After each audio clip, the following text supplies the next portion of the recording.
All right, good morning and welcome to this session organized by research advisors and experts Europe together with the ICC Trust Fund for Victims.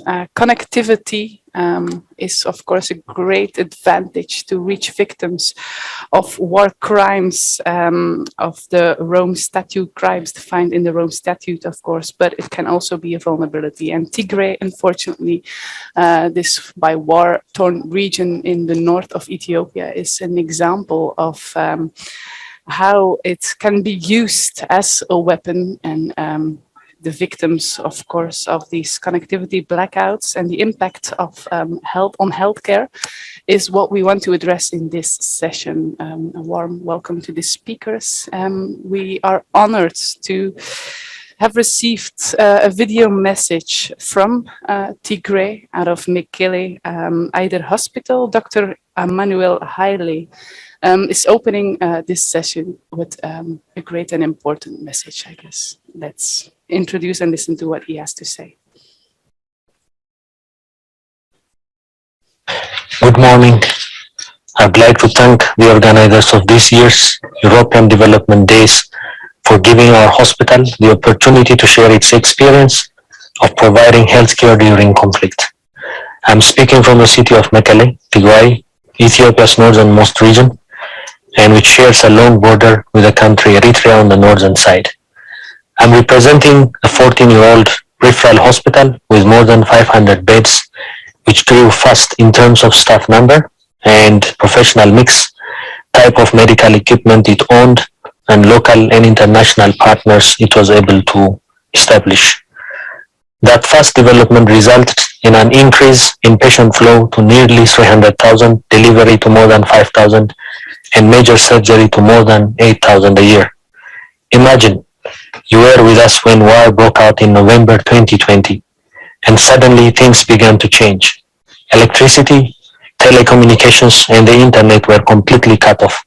Banks stopped their services instantly. All education stopped. Transportation by road and air also stopped. Then you see people coming to our city from all over Tigray in search of a safe haven. Our staff and people were completely unprepared for such circumstance. Anyone who has worked in Ethiopia's hospitals before the war would know that providing healthcare was very difficult even during times of peace. The war just made provision of healthcare unimaginably difficult. Our staff continued to come to the hospital and do whatever they can to patients. Before long, they began to notice the horrors of the war. Children, girls and mothers began to come to our city from all over our region, claiming to be raped by the soldiers of the invading armies of Eritrean, Ethiopian, and Amhara paramilitary soldiers, and they were seeking care from our hospital. Some of them were pregnant. They gave stories of gang rape, being kept imprisoned as sexual slaves, physical abuse, insults related to how their ethnic background made what happened to them to be appropriate, insertion of objects of all kinds into their genitalia, and our hospital saw hundreds of such patients, from a child younger than 5 years old and a mother older than 90 years. Women who lived in monasteries were among them. The hospital also saw civilians who were injured by shrapnels of heavy artillery shelling, airstrikes, and drone attacks. As if those horrors weren't enough, coming to the hospital and providing care to patients became an uphill battle. Curfews were in place. Staff members ran home before 6 p.m. so that they avoid the shoot and kill policy of the Ethiopian government that was in charge of the city back then. Women who wanted to deliver or people who had emergency conditions couldn't come to the hospital at night. Even the ambulances that survived looting couldn't come. When all those things happened, our staff and our people couldn't tell anyone anywhere in Tigray, in Ethiopia, or most importantly outside Ethiopia. The government of Ethiopia called the war a law enforcement war, which would just take a few weeks, so the world kept quiet. The suffering continued unnoticed. Women continued to deliver at home. Vaccinations for children were nowhere to be found. The rape continued. Healthcare became unavailable or inaccessible. Most of the healthcare institutions were looted, damaged, or intentionally destroyed. According to the Tigray Health System Damage Assessment Team's report in February this year, 83% of the general hospitals, 80% of the primary hospitals, 73% of the health centers, and 80% of the health posts in Tigray are damaged either partially or completely by Eritrean, Ethiopian, or Amhara paramilitary forces. In the last week of June 2021, the government of Tigray retook the capital city, Mekelle, and most of the region. Again, electricity, telecommunications, the internet, banks, and all kinds of transportation services stopped. Literally, Tigray was sealed off. After one solid year, we are still in the same condition. Our staff of more than 3,600 haven't received their salaries for more than 1 year. Remember, our hospital is a federal institution. They cannot withdraw their own money from the banks. 1 year after the complete siege on Tigray, we still find running our hospital very difficult, even close to impossible. We lack literally everything. Chlorine solution, bed sheets, food for patients, operation drapes, drugs of all kinds. Institutions, yes, they do help us, and it's with their help that we are able to keep our hospitals open, but it is very far from being adequate. The stock status in January this year was less than 10%. With aid coming in slowly, we were able to achieve stock status to nearly 37% in February 2022. This was the highest we were able to achieve. Right now, the pharmaceutical stock status is at less than 20%. We use drugs that are past their expiry dates. We cannot treat patients with cancer and with many other diagnoses. We lack basic laboratory tests like urine tests, even determining hemoglobin of a bleeding mother. A few weeks ago, we stopped regular services and continued serving only patients with emergency conditions because of severe shortage of fuel that neither the regional authorities nor UN and other organizations could solve, even if they understood the gravity of the matter. Drugs for surgery are in very short supply. Our staff still walk to the hospital and back home. We haven't had electricity for a few weeks now. Imagine what that can create when you cannot also have fuel to run the hospital. Surgeries are delayed and cancelled. You cannot ventilate patients and you see them dying. Newborns with hypothermia are given back to their moms. Bodies in the morgue decompose and smell. You cannot sterilize instruments, cannot use any machines. We just say, may God protect you from being sick at this very time. Yes, some organizations are still trying to help, but it's very far from being adequate. If a big and very visible hospital like ours is literally reeling from what appears to be a deliberate and well-planned sinister action of the Ethiopian and Eritrean governments to humiliate, cause untold suffering, and annihilate the people of Tigray, then imagine what can be happening to those institutions and people far away from the cities. Thanks to our partners that made our access to the internet possible, at least we are now able to tell our gruesome story. It does help really when you think you're hurt. I hope what I just said will help our patients, staff, and our people. We hope the humanitarian aid will flow unhindered. By that I mean food, medical aid, fuel, and others. The siege on everything will be lifted, the conflict will stop, and justice will be delivered to all the victims of this genocidal war of epic proportions after independent investigations are carried out. I hope those of you who are in the audience right now and whose hearts have been touched will move quickly to help stop our plight and help provide justice. I invite you all to stand with us, not only in ending our plight, but also in the rehabilitation of the victims of the war and our devastated health system. In the meantime, we promise to never let our patients down. We will remain faithful to our calling as health professionals. Thank you very much. Very strong, emotional, and important message, as Dr. Haile has emphasized. Access to internet has been very important for him to share this message. Francesca Eckelmans, you are a legal advisor and deputy to the executive director of the ICC Trust Fund for Victims. It's important internet to have access to spread the message, but out of your experience in regions where connectivity has been a challenge even before the conflict started, it's also a very important tool to reach the victims, I imagine. You work you have worked in Ituri in the CAR. How important is it, and what difference can it make? Thank you very much for this question. I'm speaking today for the Trust Fund for Victims that is part of the Rome Statute system and provides reparations to victims of war crimes, crimes against humanity, the crime of aggression, and genocide. So whenever the ICC has jurisdiction to deal with these crimes in the situation countries. We are at the moment providing reparations to victims in the cases of Lubanga and Ntaganda in Ituri province in the DRC. We found that there are about 2,500 victims who were former child soldiers in the army of Mr. Lubanga and Mr. Ntaganda, and they have a right to reparations. They have a right to receive also physical rehabilitation. And to achieve that, we need to reach them. And we have found them eligible. We were able to contact them over the past years. But now that our implementing partner is there and wants to provide reparations, we are dealing with this non-connectivity that is a given in Ituri and many parts of Ituri, where there is no internet connection, where it's hard to find a place to charge your phone and find the money to charge your phone with the electricity. So we have real issues to get to the victims who we know. But what do? We have intermediaries, we try to reach them, we keep calling every month again and again the implementing partner, and we hope to be able to reach them during the duration of the project.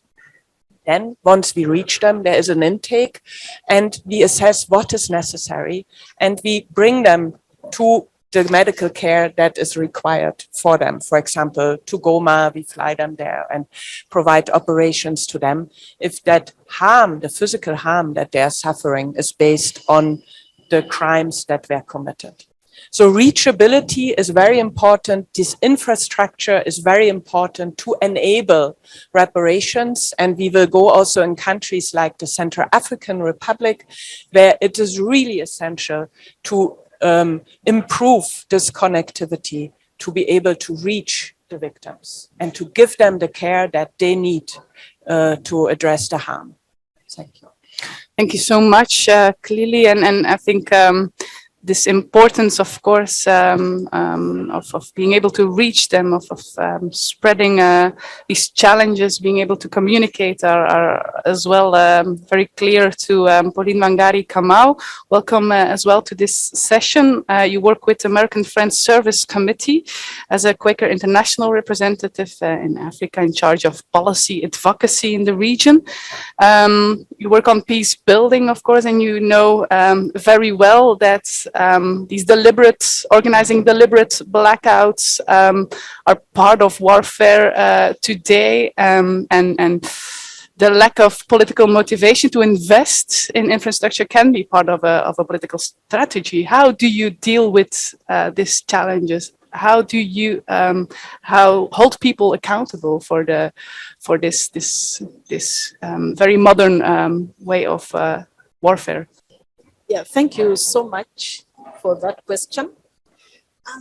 When I listen to the doctor, the problem has been that sexual and gender-based violence has been used as a weapon, especially in the Tigray region. And when I look at the issue of people not getting medication, that is purely militarization of healthcare, militarization of women's body. Yet in Africa, we have got so many laws. We have got international laws which are supposed to protect the very same people whom we are violating. How can we hold our governments accountable? We need to come out. Where is the world when all this is happening to that region? We need to hold them accountable. They need to come out. They need to respect the same laws that they have signed as international laws. There are laws within the country. We open up infrastructure. How can you not even send medication, the basic health, basic care? to the people who really need it. We need to open up, we need to speak out, and we need to tell them that is wrong. The basic healthcare, which the UN talks about among the SDGs, that we need to take care of the people. We need to start taking care of that. We need to open up Tigray and unconditionally, not because of anything. People are there and they need to be respected. They need to be allowed to enjoy their human rights. So let us open up Tigray, war or no war. Those are people to be protected. Thank you. The humanitarian blockage has been there has been some international reactions, and the UN has asked the government to work on that. There has been a sort of slight breakthrough. Do you think the specific aspect of this connectivity of shutting down communication lines is still not too often addressed, is just accepted as being part of conflict? Are you asking, or do we need a stronger, more attention to this specific part of warfare, you think? I think, especially for connectivity, we need to be much more stronger. We need to advocate much more for opening up the countries. And I'm referring especially to the African countries and any other countries across the world. When there is a war, that is the first thing that is done. Connectivity, shutdown of everything. And I think this is something we need to come out and say, no, this is a basic human right. You need to communicate. If you're not communicating, your basic human rights is being, violated. So we need to ask them to just open up. Thank you. Thank you so much indeed. Very happy to have Dr. Helen testify here as well. Unfortunately, you also witnessed the same crimes and impact of the war in Tigray, in Aksum, to be more precise. You witnessed the impact of the beginning of the war, and you are still following through your family in Tigray, the impact. How is it going today? How do you see the conflict evolving since the slight breakthrough in April? Thank you very much for having me. My name is Dr. Helen Abraha, and I was working in Aksum Referral University when the war started. So the war started on November 2, to be specific. So Tigray has been shut down for about 597 days of today. So I just want to emphasize what Dr. Emmanuel said from Makeda, because I feel like because of the blackout, people do not know how severe the infrastructures of Tigray healthcare system is damaged. Literally, the healthcare system is collapsed completely. And I want you to understand how we worked prior to the war. So normally Tigray have basically 3-tier system. We had like primary, secondary, and tertiary care system. So the primary are like health center, health posts, primary hospitals. The second are general hospitals, and the tertiary care are the specialized hospitals. And normally Tigray had 2 specialized hospitals, which is Aksum and Ayder. So what you've heard is very devastating, because Ayder is the largest and the only specialized hospital that accommodates about like the whole Tigray, literally the whole Tigray. So from totally, we had 1,007 health institutions, and none of them qualified to be functional. They're not functional right now, like 100%. There is no functional hospital in Tigray now that serving the people, literally. So you can imagine, like Tigray's population is like 6 million, and the Ayder hospital usually treats from the surrounding, from neighboring regions also. So it leaves like 9 million people without healthcare system. This is really severe. I don't know how to put it out, because no one is talking about this, and this has been happening for 597 days. So There's nothing the health professionals can do at this point because no one is listening. No one, because 9 million people is a lot of people. So normally with the size of conflict, with man-made starvation, no ambulance system, um, damaged and looted infrastructures, continued blockage and siege, extreme lack of medical and human aid, you can imagine how people are suffering. People are literally suffering, and I want everyone to know that. So, because as a physician, what can we do? Like, there's only so much we can do, but we're just waiting for the international community to intervene, but no one is doing that. So I just want everyone to know people are dying. There is no healthcare, especially for vulnerable people, women, children, disabled people. They're all suffering, literally. Uh, Literally, the health system of Tigray had collapsed completely. So people should be serious about this stuff and act on this right now, because the it's unimaginable. Like the cost of life we're losing is like unimaginable. So please act on this right now, please. That's my message. Thank you. Thank you so much. Yeah, and very strong and clear message. Thanks to all of you for raising awareness on these challenges and the importance of paying attention and responding as well on the impact and the consequences and the deliberate organization of this sort of warfare. Thank you so much for following this session. Connectivity is something as well we can do over here, and let's connect, and together maybe we'll move forward. Thank you so much.